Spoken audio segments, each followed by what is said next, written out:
জিমত যোৱা ল'ৰাবিলাকৰ চবতকৈ ডাঙৰ প্ৰব্লেম কি জানেনে? দেখাইছোঁ এইটো কৰাটো। মই 5-6 বছৰে জিম কৰিছোঁ। তাৰে ভিতৰত বহুত কিবা কিবি ট্ৰাই কৰিছোঁ, ভাল বেয়া। কিন্তু চবতকৈ কাম টান গম পালোঁ যে ডায়েট কৰাটো। আপুনি ৰাতিপুৱা 5টাত উঠি যাব পাৰিব, আপুনি হেভি এক্সাৰচাইজ কৰিব পাৰিব, আপুনি বহুত ইনটেন্স ৱৰ্কআউট কৰিব পাৰিব, কিন্তু চবতকৈ টান কাম হ'ল ডায়েট কৰাটো। আৰু আপুনি যি খায় সেইটোৱে আপোনাৰ বডিত শ্ব' হ'ব। ধৰক মোতকৈ কোনোবা ভাল খাই আছে, অফক'ৰ্ছ মোৰ তাত ভাল হ'ব মোতকৈ বডি তাত।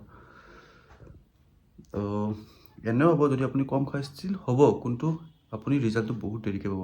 আপুনি কণ্টিনিউ 1 বছৰ ডায়েট কৰক, বডি চেঞ্জ। বিশ্বাস কৰক, মন নাযায় খাবলৈ, বমি ফিল হয় কেতিয়াবা, একদম হেঁচি খাওক, পানী থুচি খাওক, বাছ খাওক। কৰিব লাগে মানে কৰিব লাগে, বডি বনাব লাগে মানে বনাব লাগে।